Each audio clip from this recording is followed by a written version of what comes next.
کبھی کبھی دعا اور صبر ہی واحد حل ہوتا ہے۔ جب تم بے حد کوشش کے بعد بھی کچھ نہیں کر پاتے، جب وہ ساری چیزیں بکھری ہوئی دکھائی دیتی ہے جنہیں تم نے خود کو توڑ کر سمیٹا ہوتا ہے، جب تم روتے ہو اور کوئی سنتا نہیں، جب تم پکارتے ہو اور کوئی پلٹتا نہیں، جانتے ہو اللہ تمہیں اتنا بے بس کیوں کر دیتا ہے؟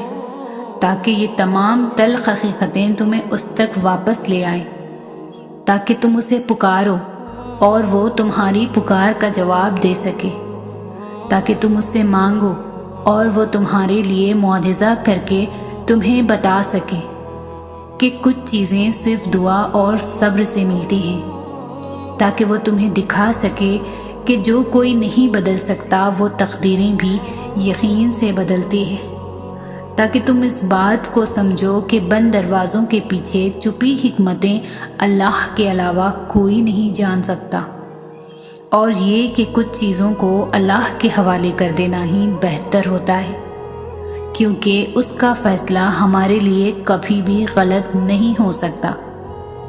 تم نے تو بس خاموشی سے اس کے کن کا انتظار کرنا ہے، ڈھیروں دعائیں کرنی ہیں، صبر کمانا ہے، کیونکہ کبھی کبھار دعا اور صبر ہی واحد حل ہوتا ہے۔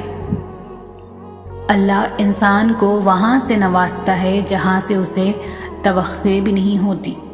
اللہ کی بانٹ آدھی بانٹ نہیں ہے۔ اللہ اپنی نعمتوں کے بانٹنے میں فیور ٹرم والا معاملہ نہیں کرتا کہ فلاں کو دنیا اچھا سمجھتی ہے تو اسے ہی عطا کرنا ہے، اور فلاں کو دنیا اچھا نہیں سمجھتی تو اسے دھتکار دینا ہے۔ اللہ بس نیتیں دیکھتا ہے۔ اللہ بس یہ دیکھتا ہے کہ کس کے دل میں اللہ کے لیے محبت ہے، اور کون اس چیز کو پانے کی زیادہ شدت رکھتا ہے جو وہ اللہ سے مانگ رہا ہے۔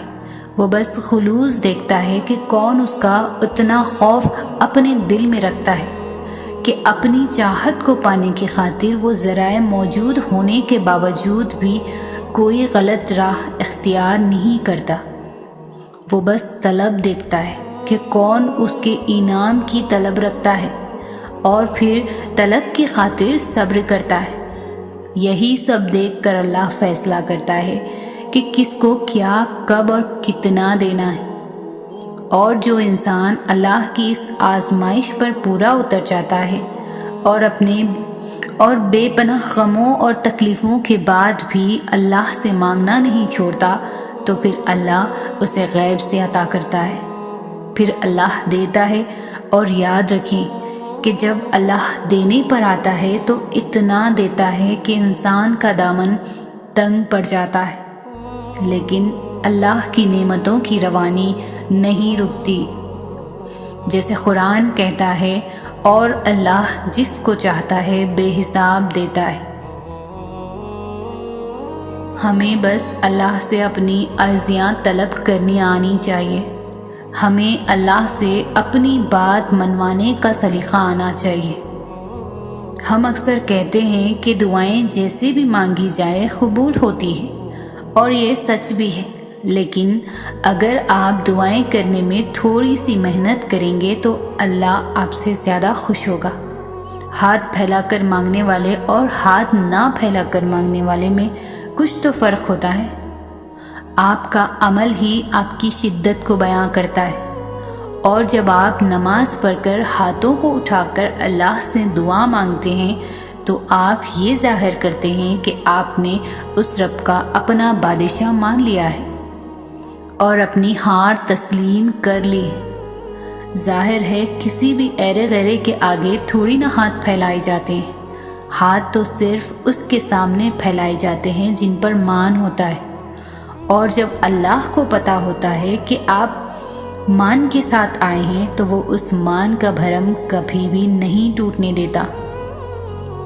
اور پھر ہاتھوں کو دعا کے لیے اٹھانے کے بعد آپ نے فوراً اپنی خواہشیں نہیں اللہ کو گنوانے لگ جانا ہے، جیسے آپ صرف اسی مطلب کے لیے آئے ہیں، بلکہ سب سے پہلے آپ نے اللہ کی بڑائی بیان کرنی ہے، اور اللہ کی بڑائی بیان کرنے کے لیے سب سے خوبصورت سورہ کون سی ہے؟ سورہ فاتحہ۔ سورہ فاتحہ ہی ہمیں دعاؤں کے آداب سکھاتی ہے، کیونکہ سورہ فاتحہ اپنے آپ میں ہی سب سے بڑی دعا ہے۔ پھر آپ نے درود شریف پڑھنا ہے، کیونکہ جب تک آپ اللہ کے محبوب کو راضی نہیں کریں گے تب تک اللہ آپ سے راضی نہیں ہوگا۔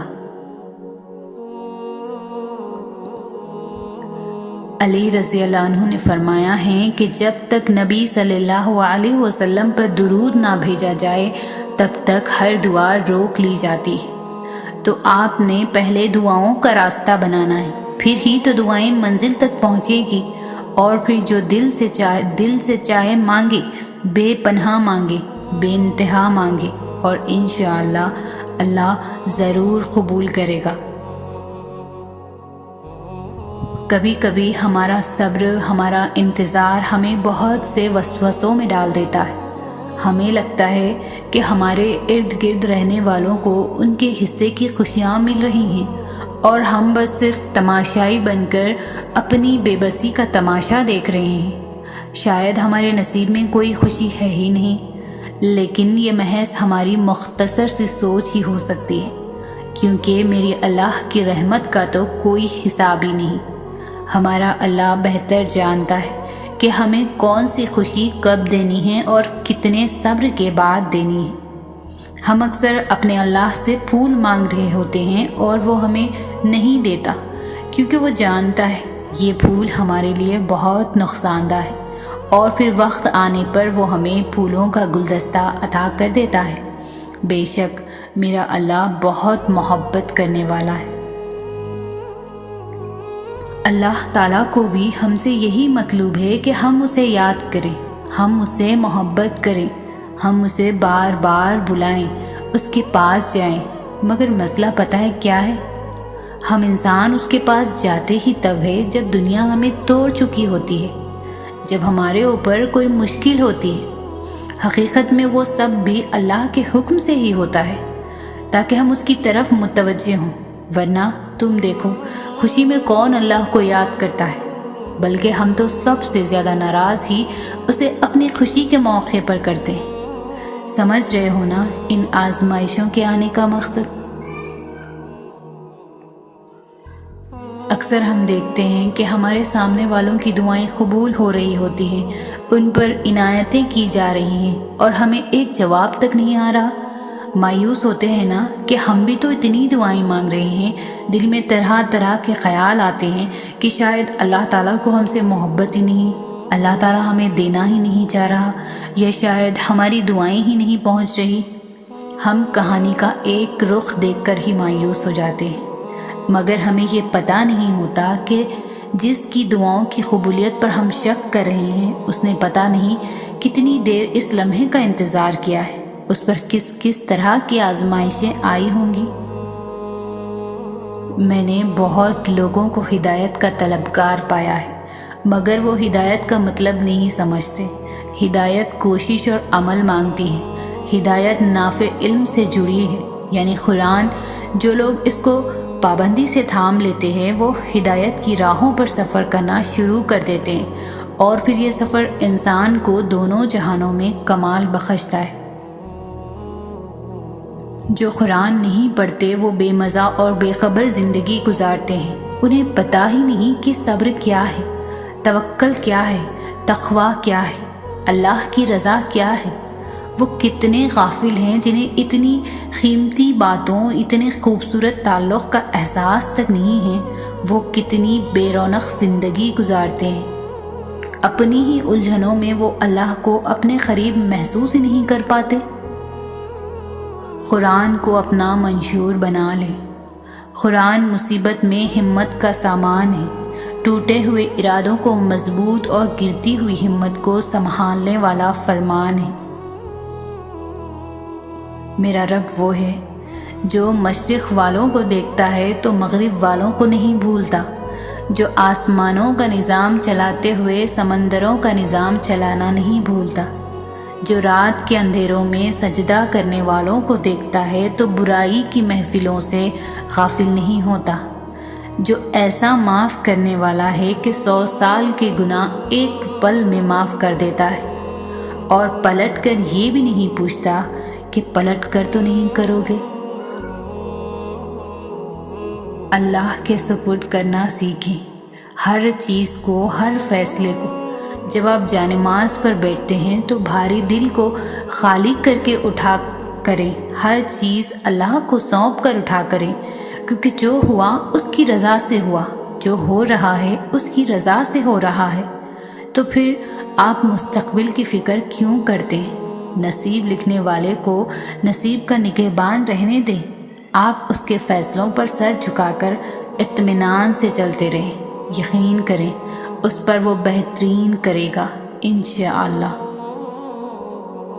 تہجد کے وقت نماز کے بعد دعا مانگتے ہوئے سسکیاں بھرنا اور پھر یہ محسوس کرنا کہ میرے اللہ میرے روبرو بیٹھے ہیں، اور پھر اپنی ساری باتیں اللہ تعالیٰ کو بتانا، اپنے سارے معاملات اللہ کے سپرد کرنا، کسی شخص کو اپنے اللہ سے مانگنا، اللہ تعالیٰ سے بچوں کی طرح کسی کو اپنے حق میں بہتر سے بہترین کرنے کی دعائیں مانگنا، نصیب بدلنے کا کہنا، اپنا دکھ درد بتانا، اور پھر کہنا کہ اللہ تعالیٰ یہ بندہ آپ کے کن کا منتظر ہے، کہہ دیجئے نہ ہو جا، کہ ہو جائے مکمل ہماری داستاں، اور روتے روتے درود شریف پڑھ کر دعا مکمل کر دینا، اور اس کے بعد سکون کی سانس لینا۔ میں ٹھیک نہیں ہوں میرے پیارے اللہ، میں بہت درد محسوس کر رہی ہوں، میں ریزہ ریزہ ہو کر بکھر رہی ہوں، مجھے تھام لے، مجھے سنبھال لے، جس معجزے کی میں آپ سے امید لگائے بیٹھی ہوں اس کو کر دیجئے، بے شک آپ ہی قادر ہے، میری دعا پر کن فرما کر مجھے سکون دے دیجئے۔ میری خواہش بہت چھوٹی ہے، آپ کی رحمت بہت وسیع ہے، میرے ساتھ نرمی کے معاملات فرما کہ میری ادھوری دعاؤں کو پورا کر دیں، بے شک آپ بہت مہربان سننے والے ہیں، میری پریشانی دور فرما دیجئے، آمین۔ اور اپنے رب سے چپکے چپکے باتیں کرنا، اپنی من پسند چیزوں کی ڈیمانڈ کرنا، فرمائش کے بعد اپنی مانگی ہوئی چیزوں کے ملنے کا انتظار، اپنی دعاؤں کی قبولیت کا یقین اور اپنے رب پر بھروسہ، یہ سب وہ فیلنگز ہے جو اللہ کے ساتھ کنیکشن اسٹرانگ کرنے کی بیسک وجہ ہے۔ ایک ایسا احساس جس کا کوئی نعم البدل نہیں۔ اس دنیا کا سب سے خوبصورت احساس یہ کہ اللہ محبت ہی محبت ہے۔ میں اگر اللہ کے لفظ کو ڈیفائن کرنا چاہوں تو میرے نزدیک وہ لفظ محبت ہوگا، شاید یہ بھی بہت چھوٹا سا لفظ۔ اللہ کے سامنے جتنا چاہے رو لے، وہ بیزار نہیں ہوتا، وہ نہیں کہتا کہ تمہاری تو عادت ہے رونے کی چھوٹی چھوٹی باتوں پر، بلکہ اللہ کے سامنے رونے سے بہت سکون ملتا ہے، دل کا سارا بوجھ اتر جاتا ہے۔ وہ رب بڑا قدردان ہے ان آنسوؤں کا، اسے احساس ہے اپنے بندے کے دکھ کا، وہ موقع دیتا ہے بندے کو اپنے سامنے کھل کر رونے کا، تاکہ دل کا سارا غبارہ نکل جائے، دل صاف ہو جائے، اور پھر وہ اس شفاف اور حساس دل کو سکون سے بھر دیتا ہے۔ رب سب کو دیتا ہے، وہ کسی کو انکار نہیں کرتا، لیکن رب اس کے لیے خاص اہتمام کرتا ہے جس نے عمر بھر اپنے رب کے لیے اہتمام کیا ہے۔ اگر آپ کی آزمائشیں سخت سے سخت تر ہو رہی ہے تو ممکن ہے آپ محبت کی منزلیں طے کر رہے ہوں، ممکن ہے آپ اللہ کے محبوب بندوں کی فہرست میں گردانے جانے لگے ہو۔ تکلیف ملتی ہی اس لیے ہے تاکہ ہم سمجھ سکیں کہ جو درد ہمیں اپنی بساط سے زیادہ لگتا ہے وہ دراصل ہمارے حوصلوں کی حدود کے اندر ہوتا ہے، اور ہم اسے پہچان نہیں پاتے، بس تکلیف کی ذرا سی شدت پر ڈر جاتے ہیں۔ جب وہ مدد کرنے پر آتا ہے تو سمندر میں بھی راستہ بنا دیتا ہے، اور تم کیوں مایوس بیٹھے ہو کہ وہ تمہاری مدد نہیں کرے گا، تمہارا یقین نہیں توڑے گا، تم بس کامل یقین رکھو، وہ تمہاری زندگی بدل دے گا۔ کچھ لوگ اللہ پاک کے ڈر کے لیے ہی پیدا کیے جاتے ہیں، اللہ پاک ان کو چن لیتا ہے، کبھی رلا کر، کبھی آزما کر، کبھی تکلیف دے کر۔ وہ اپنے خاص بندوں کو دوسروں سے الگ کر دیتا ہے۔ کچھ اس مقام تک چل کر خود آتے ہیں، کچھ کو کھینچ کر لایا جاتا ہے۔ بندے کی کیا مجال اللہ پاک کے حکم سے سرتابی کرے، اسے دکھ کی بھٹی سے گزار کر کندن بنا کر اللہ پاک اس کے دل کا مکین بن جاتا ہے، اور جس کو اللہ پاک مل جائے پھر اس کو سب کچھ مل گیا۔ اللہ پاک کی محبت ہی اصل محبت ہے۔ ابھی بھی کچھ نہیں بگڑا، ابھی بھی وہ سب ہو سکتا ہے جو تم چاہتے ہو، ابھی بھی وہ سب مل سکتا ہے جو تم مانگتے ہو، ابھی بھی قبولیت کی ایک گھڑی باقی ہے، ابھی بھی تہجد کا پلڑا مقدر پر بھاری ہے۔ اللہ ناممکن چیزوں میں نظر آتا ہے جب وہ چیزیں ہوتی ہیں جن کے ہونے کا ہم تصور بھی نہیں کر سکتے، جب وہ دروازے کھلتے ہیں جن کے کھلنے کی ہمیں امید بھی نہیں ہوتی، جب وہ راستے ہمیں اس منزل تک لے جاتے ہیں جس کا ہمیں گمان بھی نہیں ہوتا۔ یہ حالات کا بدلنا، یہ دروازوں کا کھلنا، یہ راستوں کا منزل تک لے جانا آپ کو اچھا ہے؟ کیا یہ سب بلا وجہ ہو جاتا ہے؟ وہ جو رہنما ہیں 7 آسمانوں پر، جو شاہ رگ سے بھی زیادہ قریب ہے، یہ ساری پہلیاں اسی کی ہیں۔ ان پہلیوں کے جواب وہ خود دیتا ہے، بس ذرائع مختلف ہوتے ہیں۔